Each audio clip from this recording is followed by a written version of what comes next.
guys, and welcome to another episode of Woke by Accident Podcast, a weekly chat about socially conscious topics impacting the culture. Welcome.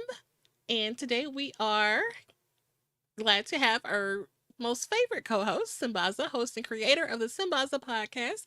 He is a three-time nominee for Best African Diasporan Podcast by the APVA. He is from the Republic of Kenya in East Africa, and he has been a presenter at the Afros and Audio Podcast Festival discussing Africa. All right. And he was also an ambassador. His podcast has been covered on Joe Love Radio Media. Welcome, Sambaza. Hey, Jen, welcome again. And thank you for having me today. It was another day. It Ah, is. It is. And so today we don't have a guest. It will just be Sambaza and I discussing some things. And so we just had the historic 2024 presidential election. A lot of important things were on this ballot. And so we definitely want to have a chat about this and reflect on our feelings and some of the important factors that we want to share with our viewers. And then also we will have an important update concerning podcast festivals. And Baza will share more details on that. But yeah, so we want to talk about the 2024 presidential election. This is a big one. And before we get started, we just want to acknowledge that people may have a lot of strong feelings about the outcome of this particular election. And so I found a really good post, and I just want to share some of this information. It actually was shared by Brianna Lauren on Instagram, and it's an article that shares 5 ways to honor your feelings about the election. And so the first one is that it's okay to feel disappointed in the results. So if you feel disappointed, um, it basically just indicates that your feelings are valid, and it's natural to feel disheartened or disheartened by the particular outcome that does not align with what you believe in. And then two, it's okay to have held on to hope. Hope is powerful and brave, and it drives us to dream of better. So even when things are uncertain, holding on to hope is a form of resilience. So I thought that was really powerful message to share with, we have uncertain futures. It's okay to hold on to hope and be optimistic about what is to come. Two or three, it's okay to voice how you feel. Expressing your feelings is important, whether it's frustration, sadness, or something else. Your voice matters, okay? Four, it's okay to wonder what the future holds. Change can bring uncertainty, especially when it feels personal. Let yourself reflect on what might come and how you can stay grounded. So I thought that was important. And the fifth one that is shared, and we're just talking about ways to feel and process the outcome of this particular election. So the fifth one was it's okay to need time to process. So processing takes time. Whew. Align yourself, allow yourself space to understand what this means for you and your loved ones and the world around you. So I wanted to share that. And these were 5 ways to honor your feelings after this particular election, the 2024 election, which gave a particular outcome. So in this episode, we'll talk about, let's see, the our reflections for the this particular pivotal moment in history, the outcome of the 2024 presidential election, where it did bring out some historic firsts, and we'll talk about some of those historic firsts, which are very significant, record-breaking voter numbers and impactful policy changes. So there's a few particular pieces of policy that were included in this ballot, and so we want to touch on those as we share other reflections. And Sabaz, I'll let you share before we go further. oh, by the way, we're sharing the facts, right? Sure. or but before we get to the whole point, I want to say something about the elections. Forget about the who's winning and who lost, right? I think as an immigrant, right? I'm talking from an immigrant perspective. I really enjoy how the elections are conducted. You know, like CNN and all these other stations, right? They have analytics, and the analytics are really great. They've been preparing for a long time. You know, they ask questions, they do these case studies before we get to the elections. That at the point at which you are going to the elections, they've already done key studies like whose popularity, what are the key factors, like if it was Hmm. economics, if it was the way standard of living, or people are scared of immigration, or whatever it was that was a question that any one of the candidates said. They asked if it was very important and what they thought about it. And I just like the way they did the reporting. When it comes in, the votes come in, and then you're told, okay, this is 10% of the votes that have come in, and then you're told, okay, this is how much it is. Then you see the battlegrounds where they are.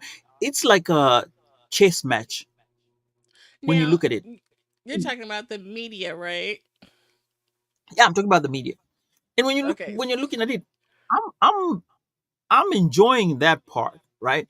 I know there's a stress involved in it as you are waiting for your party to win, but just Hmm. the fact that they have that information readily available.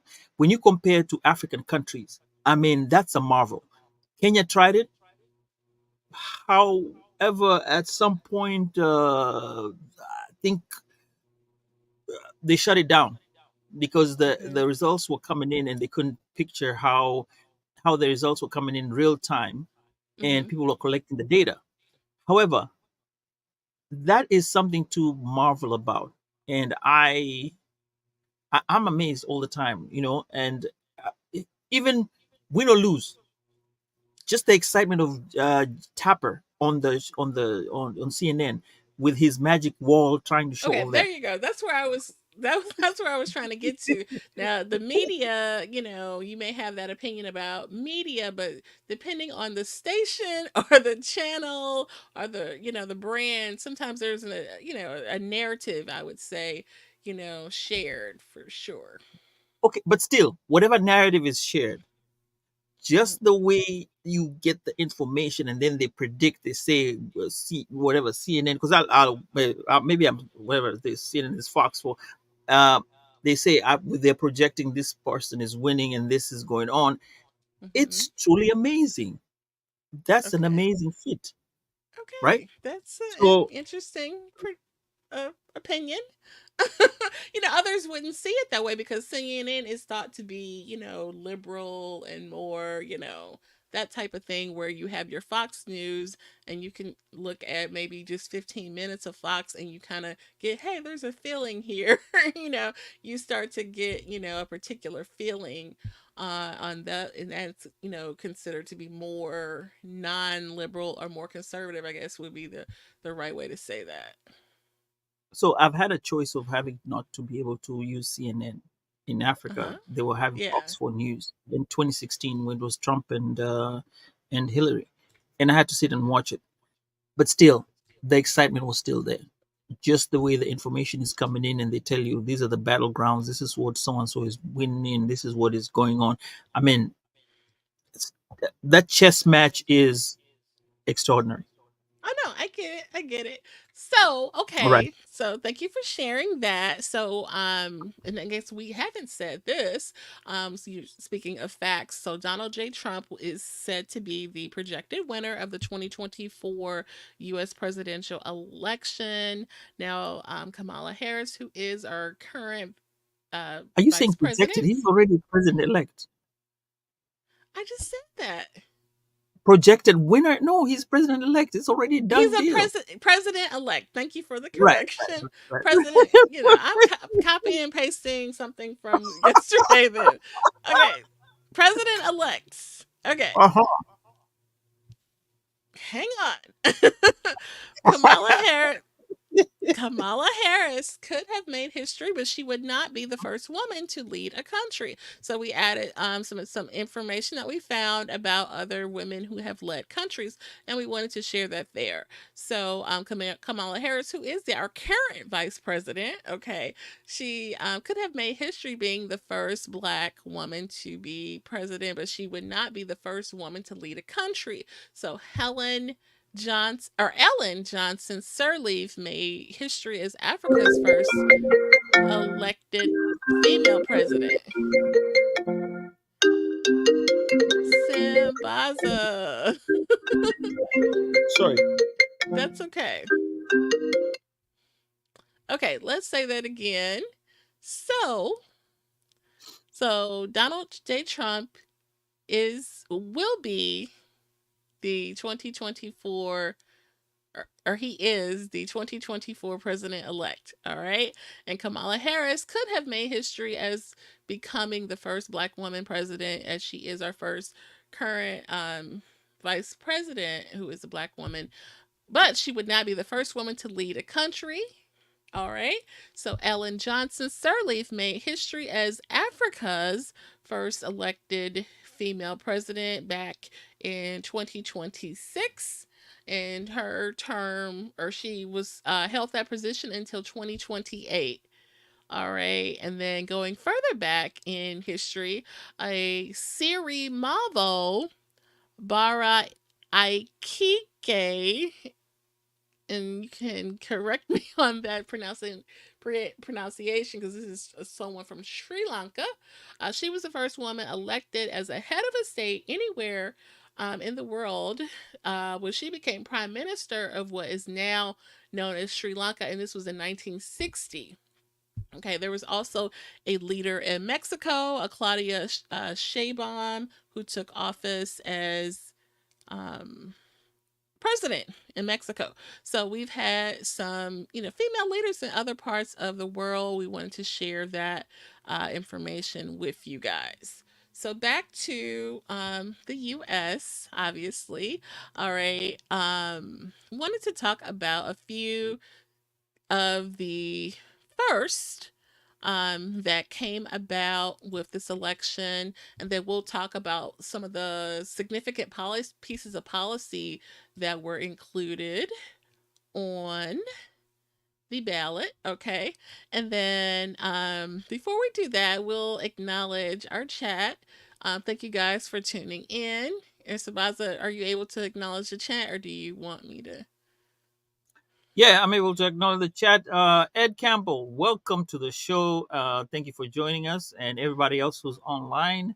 And he asked this question: What's the noise? Ice cream truck coming through on podcast? Some people are just trying to call me. I'm trying to, they're trying to get at me. So, yep, Okay, may you're come so again, but who silly. knows? Okay. So, So, what are shout we out to doing the next? chat. Hmm. Yes. Are we So doing the we were demographic shifts? so now if you Mhm. you may have been on mute when we said that we were going to talk about our first Oh, significant historic first that were a part of this election, because there was many okay. significant things up and down this ballot, and then we were also going to talk about some of the significant pieces of policy before. Okay, so do you want to All right. share I'll take the the first one. okay, yeah, let's Yeah, do it. we'll talk about Donald J. Trump. Is it Donald J. Trump or whatever?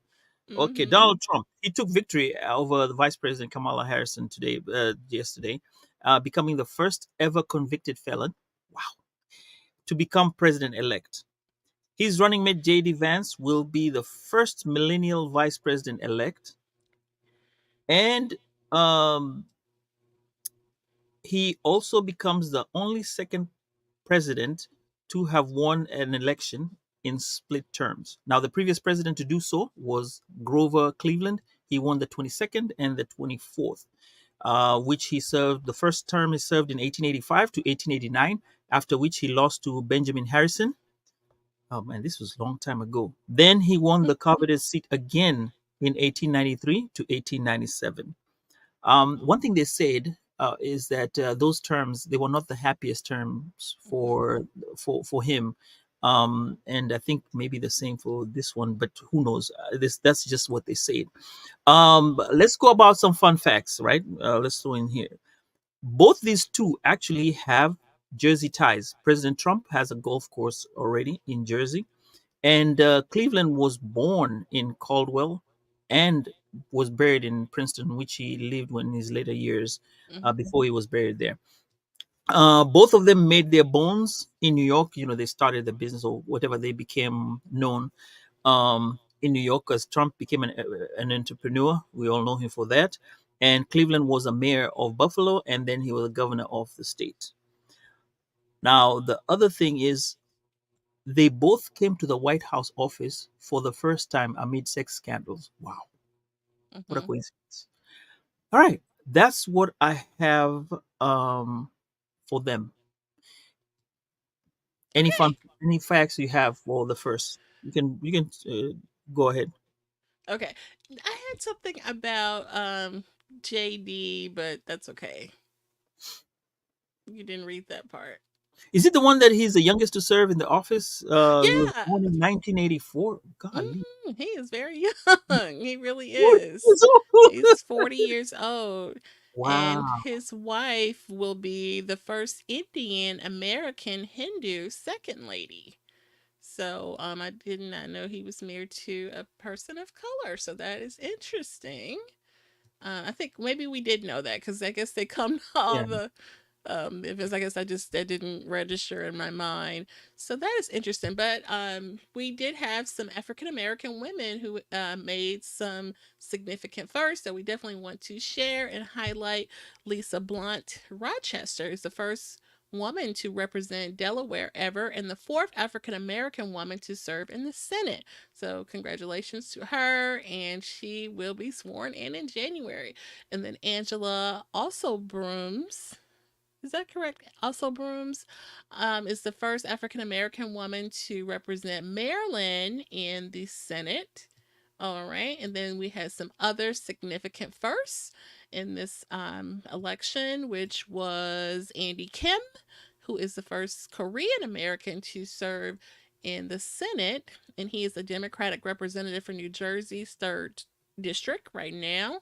And then there is a Sarah McBride, who is the first openly transgender member of Congress. And I believe she is out of Delaware as well. And then oh, there was another leader, female. Oh no, this is the first. Another first was Hilda Momanyi You got it. Helsley, and she became the first Kenyan born American to win the Minnesota House of Representatives. And that's from the Democratic former Labor Party. So she'll represent the District 38A. And so that was another significant kudos to Kenya. Hey, you need to add this part. Her family relocated to the United States when she was only 9 years old. So imagine, at the age of 9, to become where she is right now. And shout outs to you, Jen, for saying that name Momanyi really right. Yes, you did it. I think you sitting with me is rubbing. Is that what The it is? That what it Indian in me is? is rubbing off on you. Yes, yes, yes. Okay. All All right, right. let's go ahead with the next. I think you're talking about. We're going to talk Oh, about. you know what? You didn't mention Denise's comment. She made a comment. Where's Denise? Where? I didn't see any comment by Denise. Great information. Unless mine is not refreshing. I gotta You refresh. must not have. Yeah. Yeah. Oh, she sent you to a personal one. Hey. No, she didn't. It was in here. Thank you. She is the Healing Session, Heal, Empower, and Release, Denise. And she says, great information. And welcome to Yes. the show. Thank you for joining us tonight. Yes. Thank you. Shout out to the chat. We appreciate all of you guys for checking us out, even afterwards on the replay. We appreciate everyone. Um, yeah, we really do. All right. Let's So, Jen, see. there were policies that were being talked about in these ballots that we had to go around. and vote for, and some of them are really really significant. I think, can you highlight some of them? Yes, and so some of those policies were reproductive rights, the minimum wage increase, marijuana legalization, education funding and curriculum, and voting rights, election integrity. And so these were some of the big ones. I know here in Missouri, I will share that the reproductive rights did pass. So that was very significant. And, we definitely consider that a victory here, that women will be able to have the freedom not to be infringed upon by the government, to make a choice about their bodies, whether it's a matter of life or death or just a personal choice, that right was not taken with by this particular policy.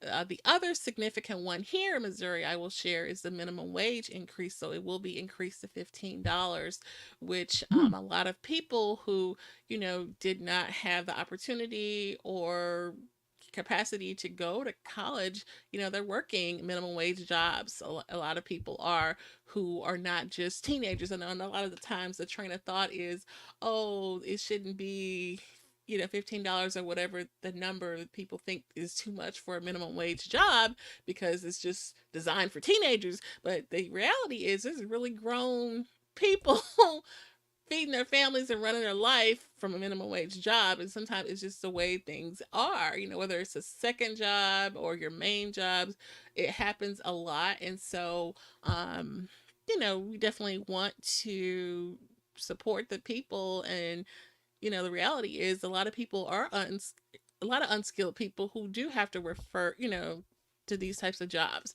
So that's definitely a win. You know, we And consider that a win.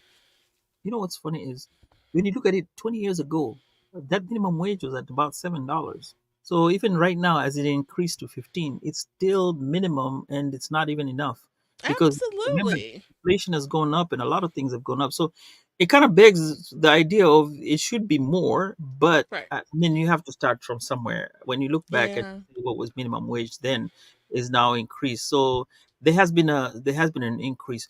The one thing that was peculiar about the Dallas, I was listening to the Mhm. news today. Dallas have they signed another into what they voted on, that you could sue the city if they are Mhm. not following their charter. So it allows the residents of the city to sue the city if they are not following the charter. Now I don't know how this works, but it may be something interesting to look into, or maybe somebody wants to find out more.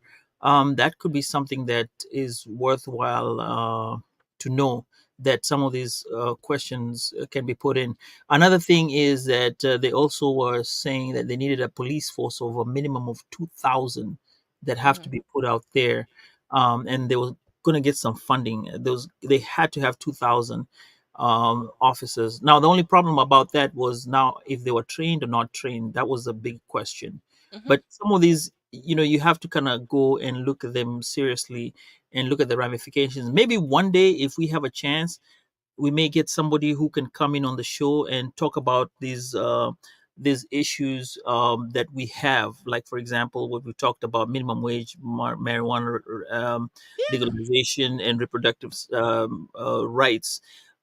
Maybe Solana might come back again, who knows, or somebody Yes.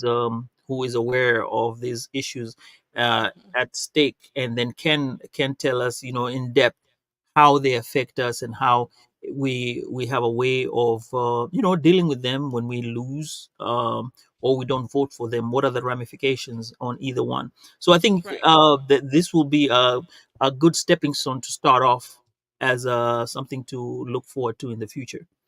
Definitely. And that's the one thing that we can be optimistic about. I think I see a lot of people really emotional about the overall outcome of the president, but you have to look at everything. Like, this is one of the longest ballots that we had in Missouri. I don't know if you guys' ballots was a full two-pager. Yeah, this was one of the longest ballots, and I actually worked the election, and I had a lot of people like, I don't know what this Oh, means. you did? You worked the election? I did. I was an election Okay, okay. judge. Now let's stop right there. How was it? And what Oh kind of my job? What were you God. doing? Yeah, tell us. Okay, so this is my second time being a judge. I've done it in prior elections, but I definitely want to be a part of this process. So I was debating on if I wanted to volunteer or actually be an election judge. And I said, you know what, I want to be official. So I went through the training and got my election judge credential. And so, we had different roles, but the majority of my time was doing the curbside. We have a lot of people who are elderly or need support and they're not able to come inside. So we have curbside voting available for people, which is really great because in the past that was not available. This is something that because of these different types of policies is available. So I was glad to provide that service to the people who need it. And we basically collect their ID and confirm their information and process and go get their ballot and come and bring it back out to them and go cast their ballot, come bring them a sticker if they want a sticker, and they're legit. If they have to resolve issues and we have to call into the election board, we do that for them right at the curb if we, and just take care of them just like anybody else that could walk in, which is really great because everybody is, and we even had a 92-year-old person, you know, be brought in by a family member. So that was really kind of cool to see, that someone made sure to bring this elderly person, their loved one, to the presidential, election to come vote. So it was really we had a lot of people, and we worked like probably 16 hours. It was a long day, but I definitely was proud to serve in this capacity. So it was definitely hard work. But yeah, we took care of our and our voters and our we appreciate everybody who came out to vote. So, I like that what you said, and people do their civic duty and go the extra mile, and mhm, I think I will appreciate you for doing that. That was very great of you doing that. One interesting thing was somewhere in Nevada they were having this problem of the millennials, mhm, the younger kids who, when they sign the documents, the signatures, they don't know how to sign a signature, so they sign the signature today. Tomorrow is going to be different, not realizing that it has to stay the same way. So the officials were having to call them so that they can verify that that was the signature. The squiggly thing that they do. yeah. Yeah, that was one of the problems. And I was saying, maybe they just need to use their thumb and go That's a back. thought. Yeah, rather than starts the squiggly thing, cursive writing your Mhm. signature, because they don't know it. But that was another interesting thing that was happening today. And Jen, we appreciate your service. So I guess we can continue from where we left off. Yes, you know what? There was one other thing that I wanted to put it up higher. That okay, so feelings. I guess you can give your reflection on the outcome of the presidential election. We talked about it's okay to feel disappointed and things like that. Do you feel disappointed, or what are your thoughts on that? Okay, to me, I'll say this: there's always going to be a winner and a loser, any case, right?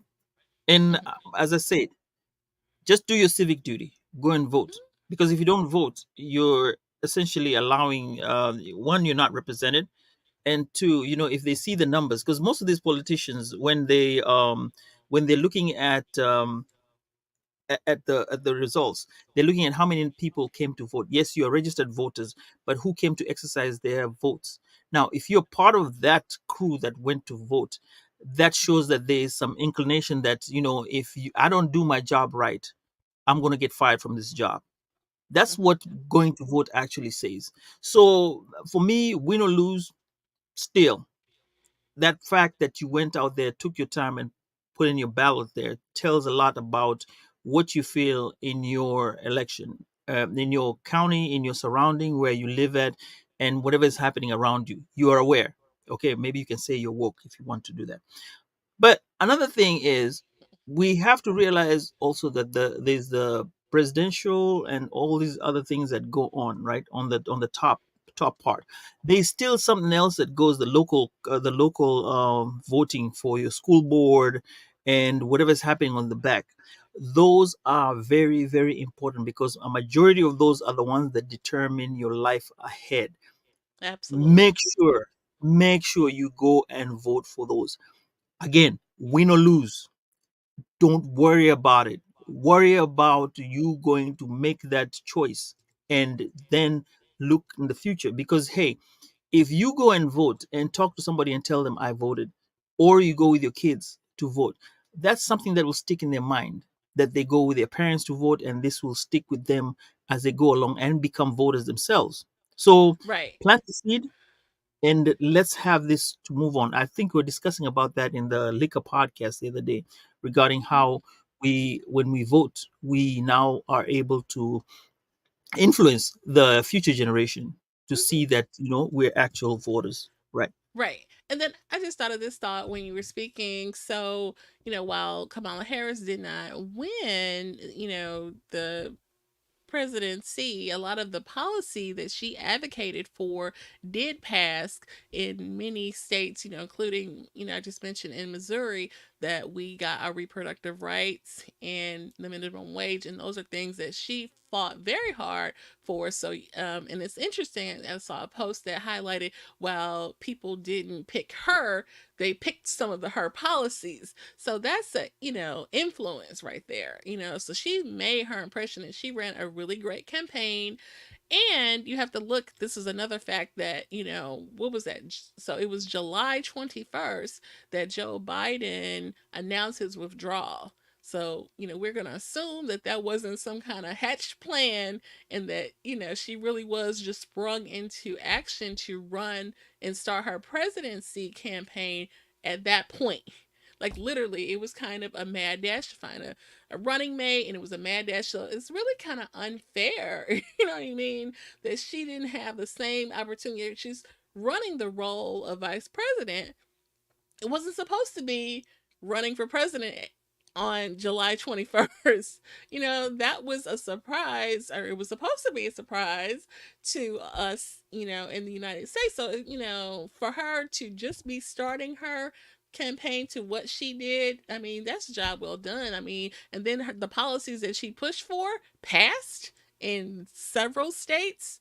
That's very significant. And you got to think of it that way. So, I saw people crying their eyes out, huffing and puffing, and having fits and everything. But she made a significant impression in this country. And, that will forever be her legacy. So, she definitely is on her way, to do great things. It has done great things for this country, for the people.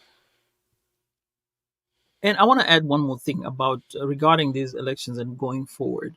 Mm-hmm. There is a newsletter that's out there that I'd advise people to go subscribe to. It's called Tangle, Tangle newsletter. Now, this newsletter is from our reporter who, they will always look at the news in the middle. They will not take for any side. Doesn't matter who is in power. They will look at every information that is there and then decipher and go back in history and tell you what's going on. The reason why I stress about this is because they were featured on NPR, and the reason why they were featured on NPR is because some of the families, some people, like Jen, your partner and you, or me, my wife and I, or you and your husband, whatever it is. Let's just say whoever is with you, right?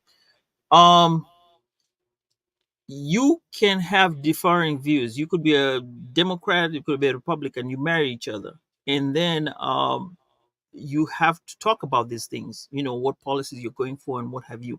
Now people end up fighting over that, and they just leave in despair. And Mm-hmm. actually they were highlighting, in that program they were highlighting families who were living in despair regarding, because one was a Republican, one was a Democrat, and one was a liberal, one was conservative. I mean, this was to a point where one of the ladies could not even conduct the conversation in front of her husband. She had to go outside and make a telephone conversations. Now, the reason why I say this is Mm-hmm. one of the other ladies was able to sit with her husband and read the newsletter, Tango. Mm-hmm. And when they read the Tangle newsletter, they were able to have conversations because it was like, oh, this thing they did this and this thing they did that. I mean, he'll take what the Democrats are doing and what the Republicans are doing and say, okay, this is right, this is wrong, and he'll do the work for you. So if you're gonna go and have a discussion, I'm telling people, read that newsletter, and then you can have a sober conversation with other people. That's all I have Even to say your about family members. it. Even your family members, But because when you hey, mentioned that that the decisiveness in the family and all of that, it made me think about, and I can't remember the name, but I want to say that there's going to be a documentary about it, or no, there's a book. So the insurrection, right? We're talking about Donald Trump, okay? So one of the gentlemen that were a part of the insurrection and wreaked havoc, on January 6th. Okay, so when he got charged, it basically created all this turmoil in his family. And you know what I'm talking about? And like I want to say either the daughter wrote a book or is it the wife, but basically the family had to like basically testify against him and share that he had these, feelings and he's done all these activity and actions leading up to it kind of like put more charges on him. And is basically like she wrote about how it tore their family apart, and she had, like went into detail about it. And so yeah, these kind of things can rip your family apart for sure. I think there was even one of the boys reported his dad, snitched on his dad. Yeah, Yeah, absolutely. so it does Hmm. create some divisiveness in the family, or creates a, a divide within families. I know one of I've met somebody who they were told that they're not invited to the Thanksgiving because of Hmm. that. It Yeah. happened the last election where Biden won. They voted for Biden, and then the family is Hmm. not for Biden, and they told her upright, look, come Thanksgiving, don't show up. We good. Hmm. I believe it. Yeah, these people have had families Politics. break up for less. Okay, look. And people in the family don't That's what speak they to tell each you at other for work, less. and Okay? that's why they tell you at work, don't bring politics in here. Don't bring politics in here Yeah. because it can miss a whole bunch of people. For sure, for sure. Mhm. And then look, Denise, absolutely. Okay, thank you for staying with us. Thank you. Appreciate that. But yeah, okay, I got my point in there. So, if you are ready to pivot in the conversation or any other election thoughts. Nah, I think I'm good for the next 4 years. Let's look at it. I think if you have any issues, you can always, you use the recommended methods. You go and picket. You can go to court, and you go and lobby. So I mean, all is not lost. You can always do all those three, and Hmm. you can get yourself heard. Because remember, all these politicians, their fear is numbers. Numbers are what they Hmm. fear. So Right. if they see a lot of numbers coming in, they'll be like, okay, we need to listen. So yeah, that's what Absolutely. I'll say. And I think it is optimistic and hopeful. Some of these new persons of color, the Korean gentleman, the two African American ladies going into the Senate. We have a person from the LBTQITA community. LGBTQ. Is that right? L- Okay. LGBTQ. I thought it was IA. No? Yeah, you can add the IA, but Okay, got it. So, to have this representation, coming in January in the Senate, that may, help give it, some diversity in some of these matters, that legislation that can support people, and help people. So I feel like that's something to look forward to, you know. because the cute thing about it is now you see an Asian, like for example, okay, you see an what do we have? We have Asian. Um, we have an Asian, the wife of the vice president. That's a first. Hmm. Millennial vice president. That's a first. You have the first Korean American, and then the first Kenyan born American. So the kids who come in Kenya from here from Kenya right now can say, okay, fine, it's been done. It's possible. I can do that. Then Usha Vance, who's the first Indian American Hindu. This is a mix here. But Mhm. what that tells you is that America is it a part of people, of immigrants who come here, and then it's a melting pot where people meet, and you kind of have this yeah, it's a melting pot where people come mix with each other, marry each other, and create this one big beautiful nation, if I may say so myself. um, and then again, you have Angela also Brooms and Lisa Blunt Rochester. They're African American women. Mhm. Slowly by slowly, it is creating the idea that it is possible, and young girls out there, black excellence, what black girl magic. This is what they see. This is what we're talking about when we talk about black girl magic. They see that and they emulate that, and they know that I'm not I'm not going to be determined by my surroundings. I have something to look forward to up there, and if she can make it, I can. There you That's all I go. want for my girls too. Yeah. Mhm.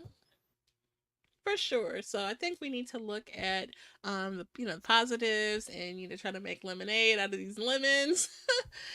For sure. Definitely some positives came out of this election. I know everybody doesn't see it that way.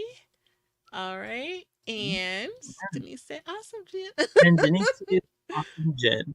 Yep. Thanks for sure. Black And Girl Magic. definitely. There we go. All right. And so, with that, we will pivot. All right. And so, Sambaza had the upper. Okay. So before we do Hmm. that, We Sambaza we is just going. we just came from something phenomenal that we need to talk about. Hey, and Jen, this was your first time being there, right? And go ahead. So I was gonna, Uh,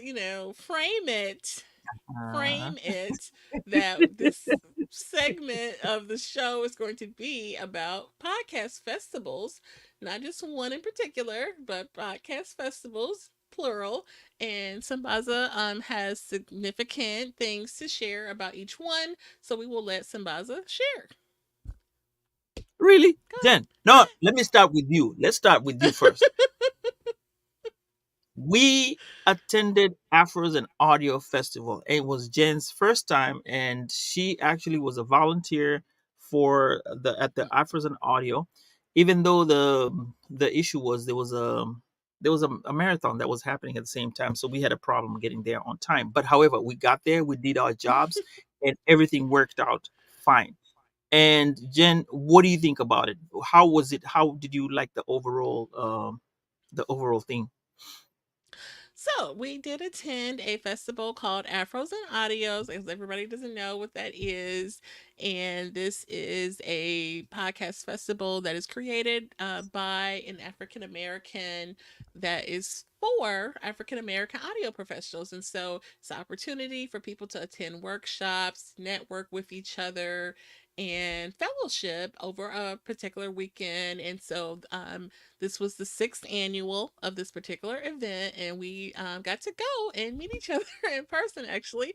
So that was pretty cool. So you'll see the artwork is a picture of me and Sambaza when we were there at the festival, and we attended some great workshops. And Sambaza was actually, as we mentioned in every show, a featured panelist and gave a great presentation that he will share about. But I will say, it's my first time attending live. I had a great experience.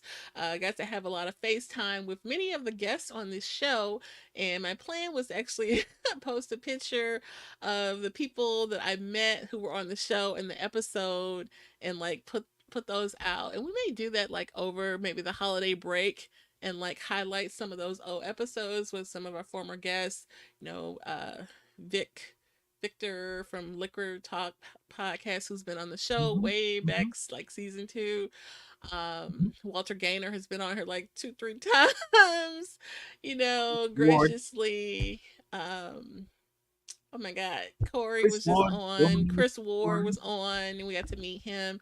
So, yeah, and I think that'd be a great time to put those episodes out, and I'll put the picture of us meeting them. So that was a great time to do that, because I've definitely been working hard on this podcast for some years now. And so we've actually, built some great relationships with folks in the industry. And so that was cool. But we will let Sambaza share about his experience as a presenter. Yes, and I want to say I'm really stoked about having the collaborations that are upcoming with the people who we met. Several collaborations are going to be coming up soon. But I did a presentation which we talked about African storytelling, where we discussed the way storytelling is in terms of being an African and how we integrate storytelling into podcasting as Africans in our own ways. Um, this was a panel of four, it was five. Moderator Claire, who was from Rwanda. Actually, she flew all the way from Switzerland. And there was Raphael, who's Mm-hmm. from Nigeria, and we have Paula, who's from Tanzania, and Rokaya was missing. Zenith was there, and Zenith Zambamba is from Zambia, Mm-hmm. and yours truly, of course, was part of that panel. Now, what I'll say is that the panel had a lot to talk about. We have a lot to share. And I think just that is a snippet of what is to come in the future regarding us talking more about African podcasting. And Jen, I think what I can say is it was a great time to sit there. And what I loved is I was able to come in my African outfit, which a lot of you will see in pictures. That gave me a sense of pride that I'm able to represent my particular tribe, not the generic Kenyan, like the Maasai. I was actually representing my own tribe, which made me feel really, really special. Um, that will probably resonate to people who come to see it now or in the future with the fez hat. I think I'll say this. I actually wore the fez hat a week later at my son's party, end of year party, Oh. and he kind of liked it. And I think I'll be using that as something to kind of spread the knowledge regarding my tribe. Um, that's what I'll say about podcast that weekend. It was a nice weekend. We broke bread with a lot of the podcasters, gained friendships, and looked into how we can collaborate in the future. Mm-hmm. Most of those collaborations will come, and you will see them manifest in the near future. And shout outs to um, Kimani Uncle, who was previously in Afros and Audio, and he Mm-hmm. gave a great presentation about gardening and beets. So these are the things that we go through as podcasters, where we meet once a year here um, in Baltimore right now, and we are able to, you know, um, make enjoy our time together, create milestones, and also look into the future. And awesome event. If you're a podcaster, make sure you join in and do this. Oh yeah, see, that's what I'm talking about. There we go. Yeah, that's it. And you want to explain about what you're wearing? This is an elder's clothing with a face hat and the whatever the sarong, we call it a sarong. Well, we call it shuka, the one that is tied. Mm-hmm. Actually, I'm supposed to have both of them the same. They're supposed to be the same color, but Okay. I didn't realize that. I hadn't checked. So I used the Masai cloth that goes over my shoulder as the one to go on the top. But however, I changed it so that the sarong was the checked, and then the other one went over it. But all I'm saying is that represents my culture, and I'm happy to be a representative of it. Awesome. Awesome, awesome. And I will share that, I did have an opportunity to view and listen to you guys' presentation, and it was great. It was beautiful. I think one of our friends shared that it really, made you feel proud to be, African American and to see everyone from all the different countries in Africa sitting right next to each other. And for the one young lady to say, I was looking for another podcaster and I found Sambaza, and she actually reached out to you. And it's like, wow, it just shows you like that, how people, that connection, people seek that, all the way, and like the young lady that traveled all the way from Switzerland, it was amazing, you know. Right. Shout Hmm. outs to Claire. That was awesome. Hmm. Awesome. Yeah, and I'm looking forward to a lot. I mean, we were just scratching the surface on this one. And Jane, I think you and I on this collective, we can make it. We can make it happen. That we will get more info from these guys and kind of hear what they have to say. For sure. This was supposed to be temporary or a project, and it's just kind of, organically. Morphing into something else, growing. Yes, Is that what you would call it? morphing into So something else. we'll see. You're still temporary, buddy. You want to address the additional comments? Yes. We have Ed Campbell saying, "Congratulations, nice attire. I'm glad both of you had a blacktastic experience. Thank you. Thank you so much." And then Denise says, "Exactly. Local elections are 100." Now, this was regarding the local elections and how they vote and why we stress on your local elections, because that's charity begins at home. Everything is right there near you. So you impact more on what is around you than the Absolutely. other aspects will come through. Yeah. And then the next thing is drum roll. So there's something called Peche Kucha, right? And this is for Podfest movement. So what they tell you is you have 20 slides and you're supposed to talk within 5 minutes. And I got a chance to be nominated or to be selected as one of the people to do the Pechakucha. Thank you Eh. as a speaker. What I'll say is, I think this is my stepping stone into the speaking part, where I think I have learned a lot to be able to talk and kind of time myself with the when just talking. You can talk and talk and talk, but there's a way you can talk and introduce yourself and do all that. It's just not talking.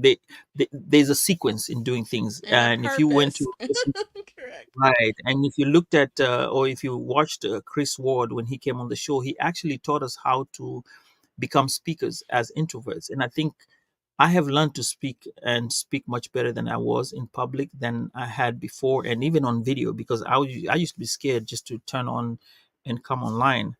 People see my face, but it has changed, and I do appreciate the fact that Jen, you brought me out into the world so people can see who I am, not somebody that that emoji or whatever the cartoon character. Hmm. What I'll say is this is my first time doing it, and I hope I do well. It's a starter. I know I'll be nervous, but it'll be of great intentions. I'll tell you what the subject matter will be about. I'm still working on it, but the 20 slides are supposed to run for 5 minutes exactly, and you have to make sure you get them done by then. You don't have to do 20. Well, they have to be 20. You can repeat the slides, but it just has to be 20 slides. So um, I'm just ready for it, and I'll be So, happy to. first of all, Okay, go not ahead. hope, you will do well. So now I Thank you. hope you will do I will well. do well. Yes. You got this. So what about those visuals? So the visuals, I have taken pictures around when I was in Kenya. So I have collected a couple of visuals, and I have some visuals down in history. So it's just a matter of just figuring out what exactly I'm going to be talking about, and then bringing the subject matter about it. And it's it's going to be great. It's going to be great. Let me talk the way I was talking about the Afros and audio presentation. We were really psyching up and saying, look, you got to come see it. It's dope. That's what I'm going to do. And I'm going to say about it. It's going to be nice and fun, and something that will be intellectually, intellectually stimulating There we for go. people out there. right? Absolutely. All right. That's awesome. I wish I could be there, but I'll get a video. I'll get a video and an audio definitely for it. yeah. Okay, please share that. So, but we'll be Most rooting for you, and we're excited for you to go on your trip. So, all thank you, thank you. right. Any other announcements that you need to make, Sambaza? Oh no, those are my two announcements that I have. Other than that, I think some of the things will come up starting January. I think I'm going to go back to the Sambaza podcast now because I've been holding on to so many episodes that have been sitting out there. So I need to come knock them off. They're already edited. I just need to post them over there. And yeah, it'll be. It's that's my small announcement. I need to get back to working on those other small projects here and there. Absolutely. And we And invite Christmas you is coming. guys. Oh, Halloween! Halloween just passed, and Christmas is coming soon. Thanksgiving, hey, who knows what's coming? Yeah, I was just gonna say we invite everyone to please check out the Sambaza podcast, the award nominated Sambaza podcast that Sambaza has created. We just celebrated his, was it 5 years? 5 years actually. Five, Yeah, yes, with the 5 years. podcast. So he has lots of content out there that please check it out. It's available on all the places that you can find podcasts. Sambaza podcast. Da, da. All right, thank you. We have a All comment right. here. Denise says, "Move with caution. Everybody is not emotionally intelligent to discuss certain matters." And you're right, and that's the reason why I'm taking time to find a topic that is going to be that'll cover a lot of things. It's not niche. It'll just be something to have fun. The organizers said you don't have to be like uh, you choose what to say. It's just a talk, chit chat. Yeah, it's not. Absolutely. It doesn't even have to be about podcasting. It's just chit chat. 5 minutes. Yeah, So absolutely. my choice. Yeah, Definitely. All those things that we talked about with Chris, when you want to tell your story, it can be even something simple like, he started something with like something, a conversation with his son, and that morphed into a presentation. So, definitely keep it simple. It doesn't have to be this, difficult thing. yeah. Not Mhm, elaborate. Yep. for sure. So that's what we have. Those are the two major announcements that we have. I wish we could spend more time talking about the Afros and audio because um, I think there's a lot to talk about. But I think as we go along, we might start featuring it as a referencing it as back and forth. Jen, like when you go and talk about something, I'm like, hey, you know what? Afros and audio, they say this and this and that. This particular person said this, and then we'll kind of, revert to it. So it'll be like a living testimonial as we go Yeah, along for on the sure. And then collaborative. isn't there a recap coming out soon? Yes, there's a recap coming soon with the C4 Collective. November Mhm. 11th. It's on at 8:30 Central Standard Time. No, 7:30 Central Standard Time, 8:30 Eastern Standard Time, and it's going to be a recap on the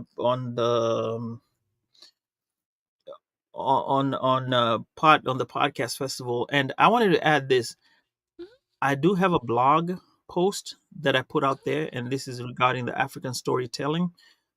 That I just highlighted on who was on there and what they were doing. I guess you'll put a link on this show notes so that people can go ahead and look at the document. And please leave a Yes. comment, say how you like the document. Jen, please do, and that'll be awesome. I'm kind of And where? looking forward to doing more blogs. It's on Okay. the Afros and Audio. I'll put a link out here, and then Oh, people that can one. go. Okay, I remember that. Yes. Yeah, yeah. So people can go ahead and read about it. It's a 2 minute read, quickly. It's Okay. not too much.